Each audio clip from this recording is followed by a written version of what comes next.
What's up, guys? Welcome back to the channel. Thanks for tuning in. Today in this video, guys, I want to talk to you guys about Crabada. Now, this is going to be a more in-depth video. I've been doing some research on this protocol, and I do want to say thank you to a couple of people. The first one is Whale to be in the Discord, in the Digi Squad Discord. He gave me the push to go ahead and look at this. He kind of shielded it to me again, and you know how it rolls. You see it once, you're like, okay. You see it twice, you're like, oh, okay. Then you see it again, and it's like, that thing is still alive? Let's do it. I remember getting shielded this like a month and a half or 2 months ago when it first came out, and I was too busy with DeFi Kingdoms at this time. I finally did some research on this protocol, and I was pleasantly surprised.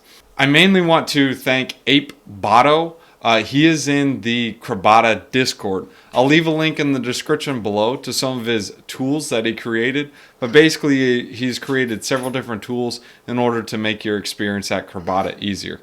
So make sure you guys give him a shout out. Jump in the Crabada Discord and say, yo, what up, dog? You the man, type of thing. Anyways, what is Crabada? Well, you can look at it similar to like Axie Infinity, but on roids. The difference between Axie Infinity and this game is that Crabada is a more of a idle playing game approach. And there are different features involved that actually change up the game a bit. Like just because you send your snail or crab, whatever you want to call it. I like to call them snails. Just because you send them into the mining expedition doesn't mean they will come back with loot. And if they do come back with loot, man, it is pretty lucrative. There are some people making like $400 or $500 a day on these teams. Some people, depending on how many teams, they're making a couple $1,000s a day. It's crazy. And the token price action is phenomenal as well. It's amazing to see what's going on. But I'm going to explain the mechanics in this game because no other YouTube channel would describe it. They just say, yeah, I'm making $8,000 a day and I'm doing this, this, and this. And it's like, wait. What is the point of the snail? Now, there is one YouTube channel. I did notice one. He actually gets a little bit into the details. It's the Barter Town Conglomerate. Make sure you guys give him a follow and check out his channel. That guy is actually talking about the right stuff. And yes, there are some really tiny small ones. They did like 2 or 3 minute videos, but they're more in depth, as in like if you don't understand how to initially play this game, then it's not going to matter to you. Anyways, sorry for the long intro. Let's go ahead and get into this video. You have a couple of different features with this game.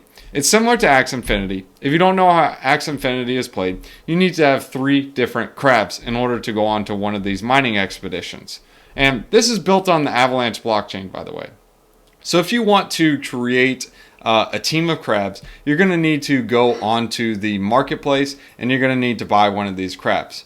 Now, right now, they are selling at a extremely high cost to entry for most people. Like right here, it's $3,200 just for the cheapest one. Just because it's selling there and it's like, oh, $3,200, it must be a good crab. No, it doesn't mean it's a good crab. I mean, it could be a piece of junk. It could be a mutt, as in like not a purebred. It could have used all of its breeds. There's different factors involved that you need to understand. A crab is not a crab is not a crab.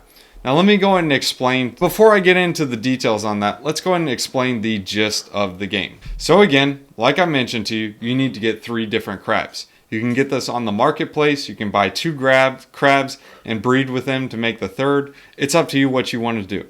Just keep in mind when you do breed that the egg that you get has to wait 5 days before it hatches. So you can get some eggs for a cheaper price on the open market. Well, let's go ahead and show you guys how to get set up with the mining expedition. So first, you need to get 3 different crabs, like I said. Once you get these different crabs, you're going to have to take these crabs that are in your inventory and bring them to your team, which is the manage team section right here. So this is your current inventory. Once you have your team transferred, you'll transfer all the different crabs that you want to transfer over, and you approve the transaction and you send it through. Now, once it's confirmed, you're ready to go. These crabs are basically ready to be put into a team. Now that we transfer them into the game, they're able to be used in the game. Keep in mind, if you're trying to breed with the crabs, you cannot breed with them when they're in the game. you have to withdraw them from the game in order to breed with them, which is the same exact transaction with the transfer. This button right here that I'm circling with my mouse, you just have to transfer and hit withdraw. So now that you have them transferred in there, now you go to manage your team. So this is the set of 9 different guys. And you're like, okay, whatever, this is awesome. Now what? Well, you have to select your team of 3. So you're going to click new team, and it'll allow you to pick your players. You just pick 3 of any players that you want. Keep in mind, there are strategies involved. Get to that later in the video, and there are going to be some more in-depth strategies in the DigiSquad Discord. That's in the link in the description below if you guys would like to join the Discord. It is the Patreon link. Make sure you join the VIP tier. That'll give you access to Discord, and you can hear the different strats. So right here, you're picking 3 different, I'm going to call them snails, just to change it up, man. Put you guys on your toes. So you pick 3 different snails. And these snails can be different breeds, they can be different factions. It's entirely up to you what you want to do. But keep in mind, there are ramifications involved, like some are better than others. So we selected our 3 crabs. Now, you can always make more than 1 team. You can actually do 2 or 3 teams. That's entirely up to you. But we're just going to go with the one that you see. So once you have the team ready, you just go to select the dashboard and explore. So once you have your team together, you have a couple of options. You can actually go to the dashboard or you can go to the Explorer. There's 2 different options involved for this. Now, if you click on Explore, this will take you to this area. So you'll actually have a couple of different mining expeditions that you can go on. You literally hit Start Mining Expedition. You select your team and you go on to the expedition. Now, once your team is on the expedition, it'll appear in your Explorer or on your dashboard, and you'll be able to see all that information there. You can also start looting, the active looting, and then you have the world. Those are the different tabs that you have. So how the mining works is like this. It is about a 4-hour long mining experience. It's idle, so you don't have to sit there and play. You can literally just sit in the background and come back to it later and wait the 4 hours. But there are different crabs that you can get. Some of the crabs will actually speed up your mining time, and some will actually boost your rewards. So this is a little bit how it's going to look. Of course, you'll have the first hour and a half, or if you have one of the special crabs, it will only be 1 hour. Now, in order to get the 30-minute less mining, you want to make sure the total sum of all of your crabs points, which are 3 of them, their mining points, are above 230. So if they're at 231, you will actually have a 30-minute less mining time. How do you calculate what the mining time is? Well, if you go over to the marketplace and you click on one of these crabs, or you can look on the main screen and see what it is, when the crab pops up, you see different skills. So when you have 28 speed and 45 critical, if you guys add this guy's speed and critical, which is like the 2 traits that it's taking from, he's going to have 73. Now if I have 3 snails at 73, that's going to put me back 219. So this guy, if I have 3 of these crabs, it will not have the sped up mining time.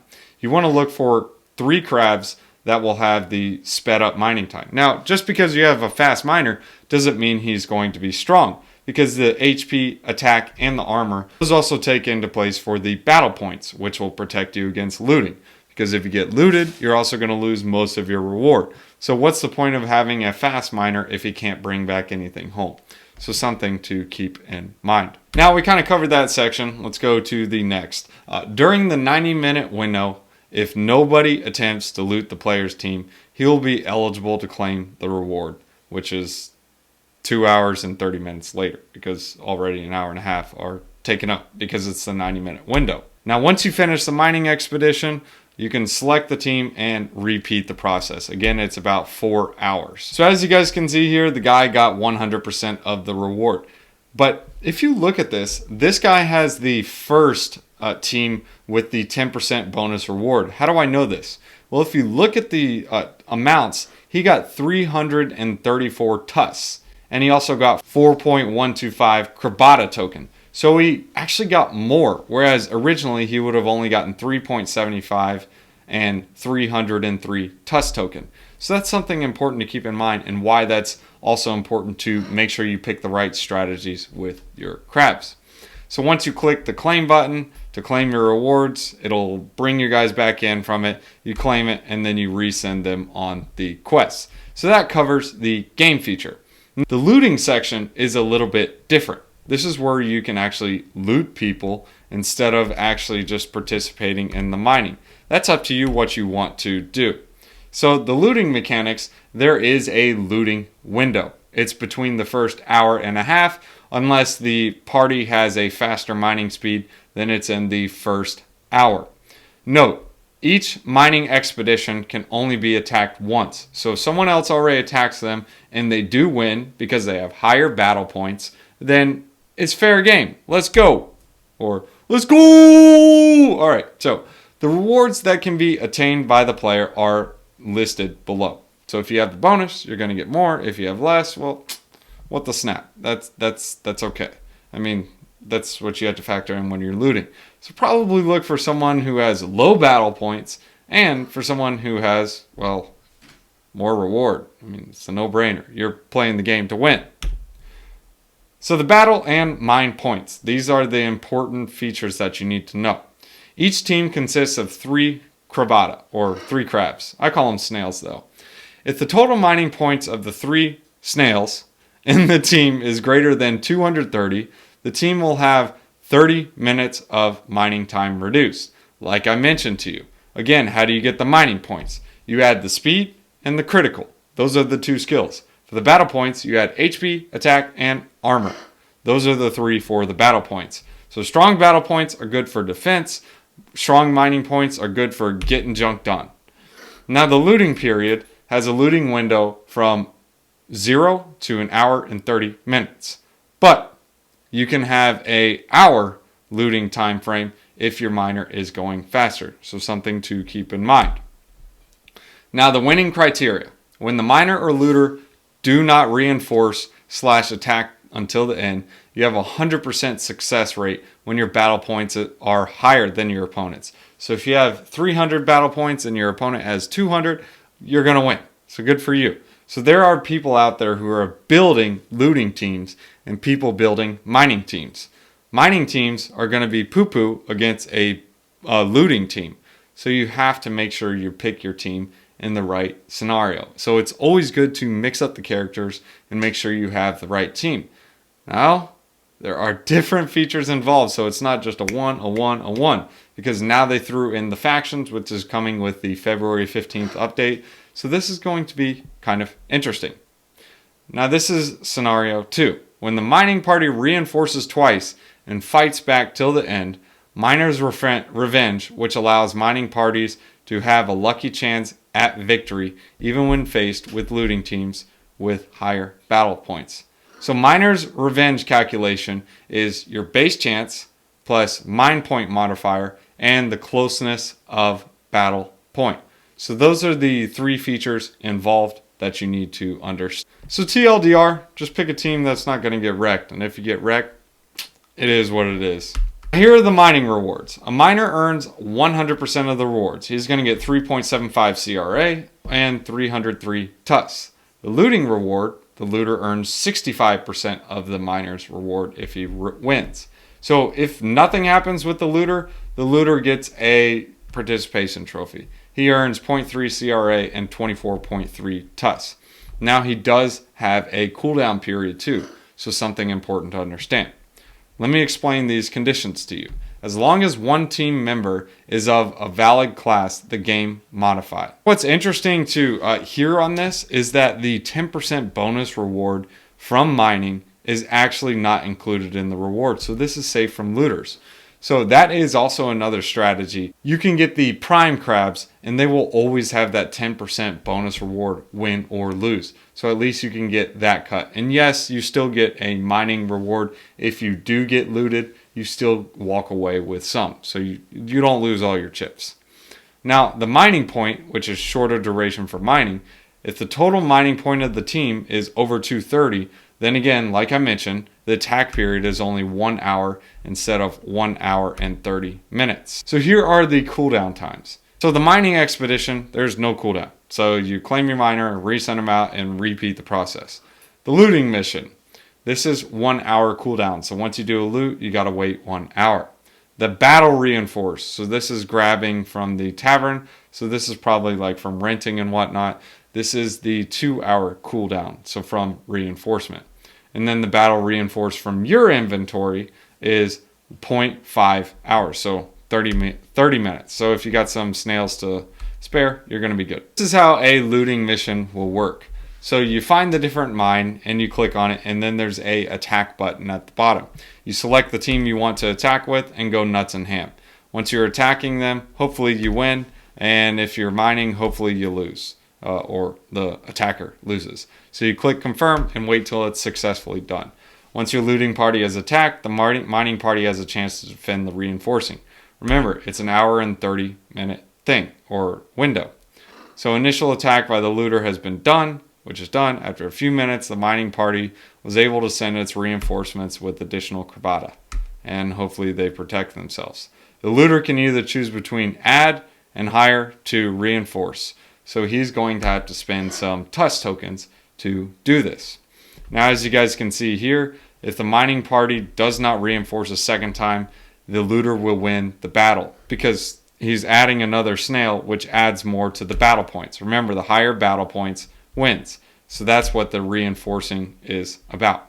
Now, if the miner reinforces, the looter can add a second crab from the inventory, which will cause your MetaMask to appear, pop up, boom, send it out, and hopefully you win. So now that you kind of understand the gameplay, you understand how the game flow works, I hate to break it to you, but that is only the beginning.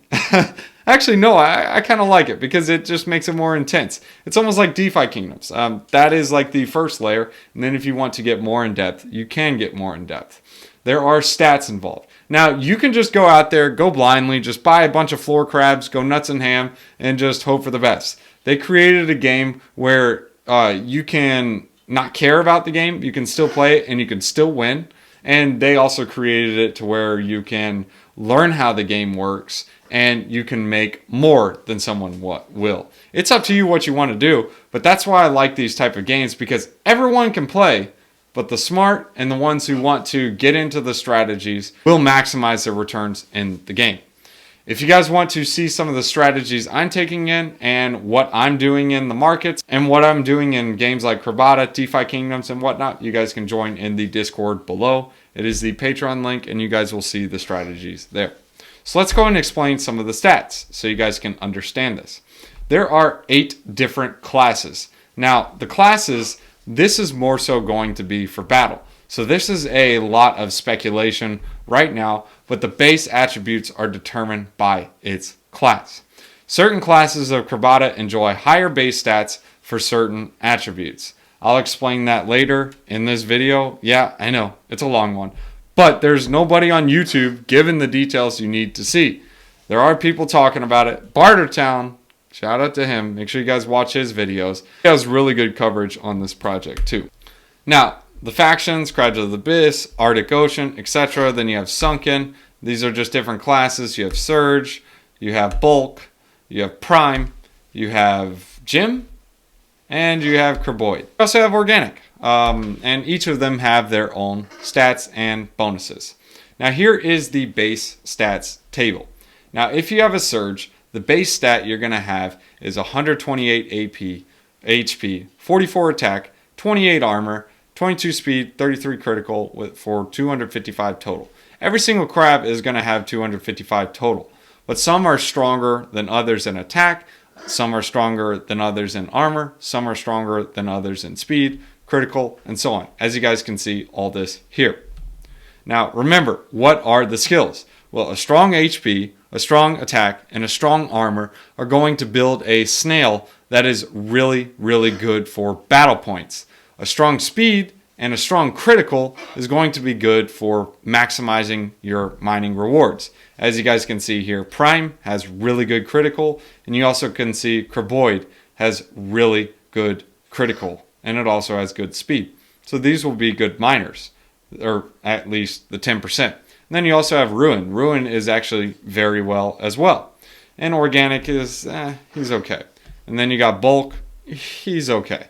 But he's very strong with the battle points. So he's basically like invincible, just like Surge is. So something to keep in mind. All Crabada will come with 6 different body parts. Each have a different attribute, and namely HP, attack, armor, speed, and critical. So the 6 different parts determine its attributes and skills. So if you have a horn, this is going to boost your guy by 3 HP or 4 HP if you're bulk, and so on. So depending on the different things that you have for your guy is going to boost your guy. Each body part will be associated with a specific breed type. Each body part serves as an additional modifier to the attributes. Now, each Crabada has parts from the same class in itself and bonus stats. Now, like I mentioned to you with these different parts, these will actually boost your character. They are going to have a marketplace for the parts in the future, so you guys should be able to get some of those different items. So that is a little bit on the stats and skills that you need to know about the characters. Now that you guys understand the game, what are the tokens used for? How do you play this game? What's the TUS? What is all this junk? Well, here is the CRA token. If you go under the general info, you have 2 different tokens. The CRA token is going to be your governance token and is also used for breeding. Now, breeding, governance, and you can also stake and earn some clam token. Now, that's up to you what you want to do, but that's how it rolls. And then you also have the TUS token, which is basically your quote-unquote SLP for the ecosystem, but in my opinion, I think it has way better tokenomics than SLP, but time will tell. We'll see what happens. And then, of course, like I mentioned to you, you have the Cram token. It's the amulet earned by staking CRA, which is the governance token. Now, what is Cram used for? Well, you can use Cram for a couple of things. It's actually used for the lottery, which is right here, the lucky draw, or you can use this to upgrade your team and add additional teams. That's up to you what you want to do.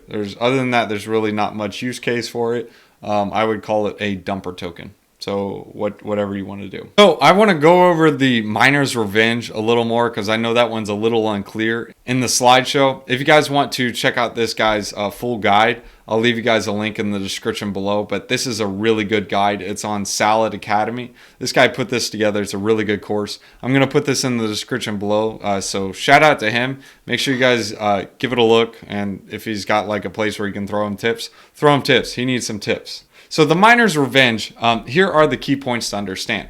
The higher your team's mining points, the higher chance of revenge activating, the Miner's Revenge. And also the lower the difference in battle points, the higher chance. So 2 things to understand. Now, this is just entirely random. So this is like a roll of the dice. This is never guaranteed. So Miner's Revenge will only be activated if the mining party reinforces twice and fights back till the end. So this is just like a bonus, and hopefully you get rolled and it's good. It's just one of those things to factor in. And they do have different calculations involved for this, but in my opinion, it's really just a roll of the dice and see what happens. Just hope you don't do it. But this is like the mining team that they have, and the team that they set up here, as you can see, if they had 2 reinforcements like this, they have a 40% maximum chance of Miner's Revenge. So these are just different examples that they use. You guys can look into this. I'm not going to confuse you any more than I've already confused you guys. But let's go and get into the next part. Well, let's go and get into the next part, which is really important. This is the Factional Advantage. This is something that just came up now and is very important for you to understand. Before, what would happen is basically everyone would get the bulk little characters, like the bulk snails. If you remember, I showed you in the marketplace. You go over in the marketplace, and like this faction is a machine. Well, that's actually the faction. So this symbol is not machine. This symbol is the Craboid. Most of the snails were the bulk snails because these guys were basically like indestructible, and you can see that in the mining amount. Like 60 or 70% of the crabs out there are the ores or the bulk because they were basically indestructible and most people use them. But now with this new update with the factions, this is what's important to understand. The Lux is actually better than the ores, which the Lux would be like your primes and your gems. Those are going to beat the ore. And the same thing with the fairies, which is your organic class. these will actually be beat by Lux. But Lux is not indestructible. They can be beat by the machine, just like machine beats fairies. As you can see by these arrows, they all beat one another. Now, it's not beating like that, but it actually lowers the battle points. So as you guys can see here, the battle point of the disadvantaged faction will be decreased by 7%. So your battle points are decreased, so you have a better chance of losing in like a looting event. Whereas before, if you just had a bunch of the bulks, you're basically indestructible because you had the highest battle points and no one really cared to loot you. And then of course, if you're just like, you know what, I'm not going to take on a team, I'm just going to do a mix of everything, then I'm good. Like, I'll be okay. Well, no, that's not the case. Because as you can see here, if you specify your team with 3 people from the Abyss, you're basically called the Abyss. If you have 2 people with a trench and 1 person with an Abyss, you're basically a trench. So it takes the 2 out of 3 in order to determine your faction. So if you have a mix of like 3 different people, you're just automatically going to get negative 3%. I mean, that's entirely up to you what you want to do, but you just have to understand the ramifications. You're always going to be a disadvantaged negative 3%. Whereas if you would have maybe held like prime pure class, well, you're only weak against the machine, and you're also only weak against the trench. But everything else you're strong against. So it's just something to factor in as well. Now, this is like your translation for the factions and classes because this is new. Before you just had the classes, but now we have the factions. To figure out what your faction is, you just need to figure out what your class is. So super easy. And here's the examples that they have. If you have an or, and or, your faction is an or. If you have an or, Lux, because 2 out of 3, your faction is an or. Just so you guys can understand that. Now here's an example of a factional advantage in the game. Say for example I have Crabada 1, 2, and 3, and 2 out of 3 of them are the Craboids. My total battle points are only going to be 631. Whereas the other one has a negative 7% from the factional advantage. So I'm going to have 629 battle points instead of 677. Whereas since I have the primes and gems, these guys are usually really, really strong, I actually lose in this case because I have negative 7 and this other guy is 631. So like this loser class or loserville over here actually beats me. So I'm like, what the snap, dude? I thought I was like a pro athlete. Anyways, that's how you can understand how the factions work. Now, there are more complexities into this game, and there are going to be more things coming up. And it's not just a snail is a snail is a snail. I mean, you also got to factor in the different classes and the breeds. I'll just go ahead and show this to you guys. You have the DNA. Now, this is a 2 out of 18. This is not a pure class. This is a mutt. The pure classes are usually stronger. I'm not going to get into this. I just wanted to show you that part at least. And just understand a snail is not a snail is not a snail. I like to call them snails. I don't know why they're calling them crabs. Snails are so much better. One last thing I want to mention to you guys is the breed count. Now, the breed count is important if you're breeding. Now, to understand what the breeding covers as well, you need to go to the breeding section. Now, when you open up breeding, you will be able to see what the costs of the breeds are. This is why it's very important to have the pure class, like I was mentioning to you, because if you summon a pure with a pure, you're going to get a class you know. So if you summon a prime that's pure with another prime that's pure, you're going to get a prime, which primes actually sell for a premium right now. Now, if you're summoning a prime with like, I don't know, a gem, and they're both mutts, you don't know what you're going to get. You might get like, yeah, you open up a box of chocolates and you realize it's empty because someone ate them all. Well, no, that's a bad example, but still, don't open up that box of chocolates. Make sure you know what's getting in there. Get the one with writing and labels on it that you like know for sure, and then eat them all and then give them to someone. See what happens. So the breeding process is like this. It's pretty simple. You need to make sure you withdraw them from the game. So if they're in the game, you can't breed. You withdraw them back into your inventory, and you can go on the marketplace and breed with them.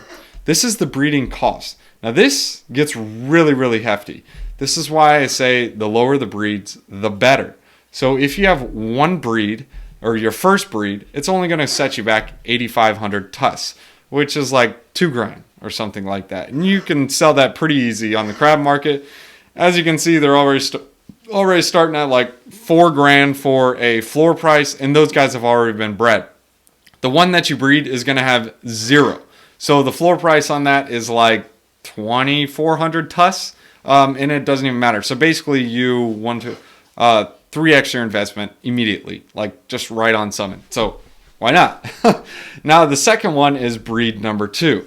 Now this one is going to cost you a little bit more, but now you're sitting at about 1,700 or 17,000 TUS. So it's double the amount. And then you got the third, which is 25,000 TUS.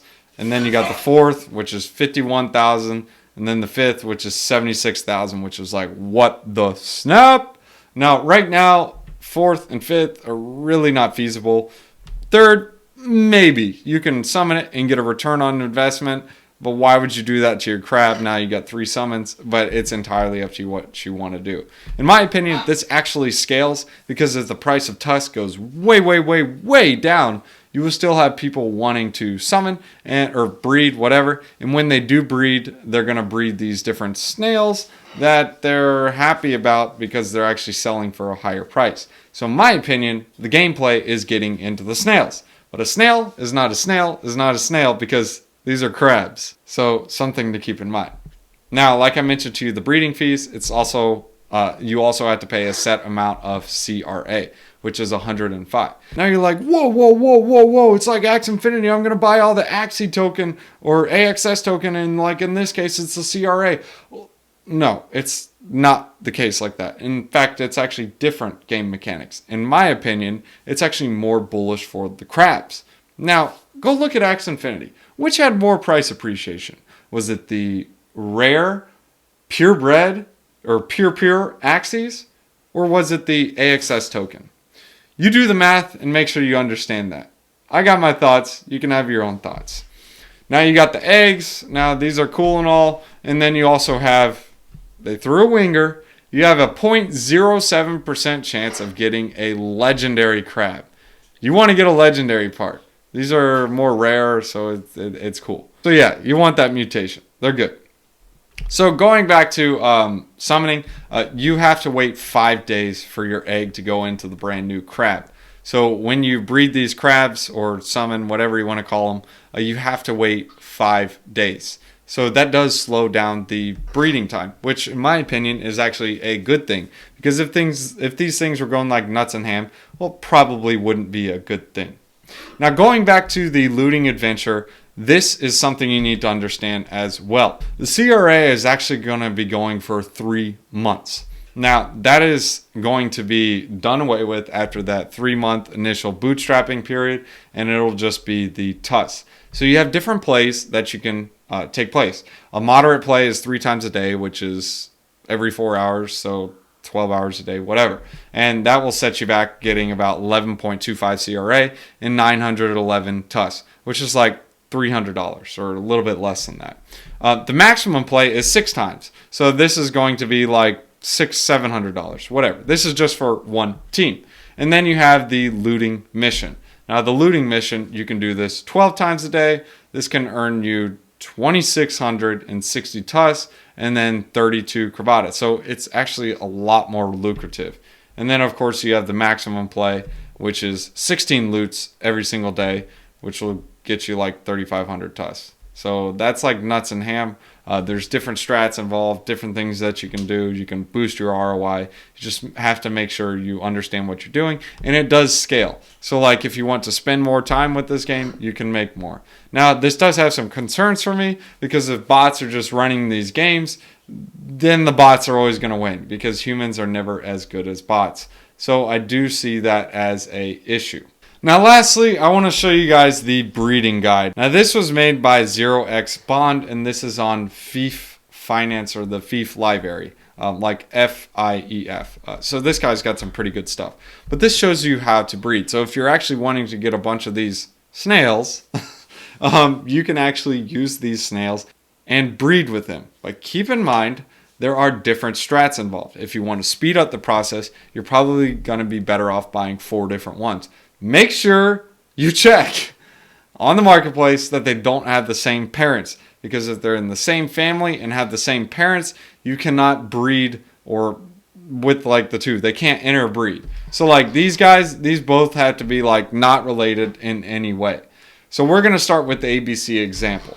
If I have two of these snails, I'm going to breed with them and I'll make another snail. Now, I'm going to make sure I have 0 breeds on the first 2 snails that I get. So that way I can breed with them twice. So I have 2 kids. Now, once I have the 2 kids, which is after 10 days, you have to factor in opportunity costs, you can swap out one of these snails with someone else. Now, these 2 kids can breed with each other, which will make you another snail, and you swap out the new snail you got, and then you can breed those 2 together and get another snail, which will then repeat the process and so on. But that'll still build up your team. So at that scenario, you would be sitting at 6 different snails. You'll have 2 teams to start with, and you can go about it that way, and you have basically a print or go burr. Now, if you go back to the second scenario, you have 4 snails. So you have 2 here, 2 here. So these 2 families or parents can breed with each other to make a kid. So now you got 2 kids down here. They go up, again, they breed another. So we got 1 kid, 1 kid. So now you swap this kid like that, and now these 2 kids are going to summon with each other, which I guess you can say these guys right here, they're going to summon with each other or breed with each other, and they're going to make another set of kids. And then you repeat that again, and you breed them again, so now you have another set of 4 snails. Then you flop them again, and then you repeat the process of what you just did. So this will basically build your team like nuts and ham. So that's a pretty good strategy. That's as long as you got a bunch of money to spare and you're just happy with that. Now, I'll leave a link in the description below so you guys can check that out. But again, that is like the deep dive onto Crabada and what you can do into this game. Once you summon a snail, you can actually go to the marketplace and you can sell your snail. The marketplace is up here. But we're still in the game. So the tavern, this is where you can rent out your crabs. So when you rent out your crabs, you're basically going to have a pretty good strat in order to basically just make some passive income and you don't have to click buttons. I'll show you some of the strategies right here. These are the ones that I screenshotted in the Discord. But basically you have the minor strategy. So this is where you take the 3 crabs, you go nuts and ham, and you go mining. It's up to you if you want to do that. And this shows like the breakdown. So if you guys want to pause the screen, you guys can see what the breakdown is on how much you'd be making. Now the next one that I just talked about is the rentor. Again, all these slides are from the Crypto Gemini. So shout out to him. He's on Twitter. So just look him up on Twitter. Make sure you give him a follow. The rentor, you buy a crab on Crabada Marketplace and rent it out to the tavern. So this is going to profit you in TUS. The ROI on this is a little bit longer. It's going to be about 2.5 months instead of 1.5 months, which is the mining. So you can do the pure bulk. You can do the high mana points that are pure, and then you can also do the floor crab. Remember, the pure classes are typically stronger because they have the straight stats. That's why I'm uber bullish on the pure classes, not financial advice. And then, of course, you have the stakor. This is the guy who's going to buy CRA, stake it, to earn 20 cram a week, which is $7, and the ROI is going to be half a year. That's up to you what you want to do. I'm not uber bullish on that strategy because, in my opinion, I see CRA as a dumper token with the unlocks coming up for at least maybe a couple months. But hey, maybe it will be a bullish unlock, and then in the long term, maybe it'll be super bullish, or even like short term before the unlocks, it could be like Gigamoon. Time will tell. We'll see what happens. But that's just my thought. I'm more bullish on the crabs. I saw what happened with Axie Infinity, and I know how the game is played. I want to throw this out there. Just wanted to show you guys this class analysis. You guys can look into this. But this talks about the bulks, the luxes, the gems, which are also the luxes, the craboids, the sunken, the ruin, the organic, and the surge. These actually explain like the different features involved with them and like their average floor prices and so on. I'll leave the link in the description below. This is going to be like your all-in-one, but here's some strategies you guys can use for like a team. You can do gem bulk. You can do prime bulk. The reason why they set up these strategies is because these will give you the high battle points. So the battle points are good for defense. And then if you're like the guy who's specifying on mining, this will give you like the higher mining points. So just something to keep in mind.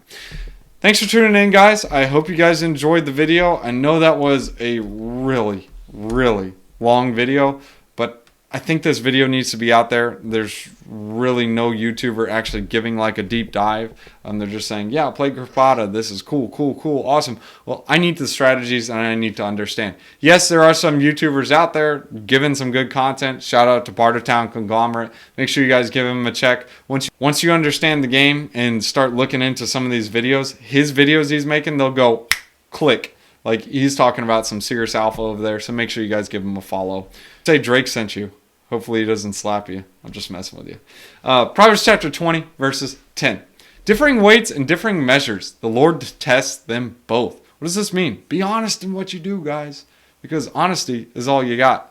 Everything else, honesty is one of those things, it takes years to build it up, and you can break it in a second. Something to keep in mind.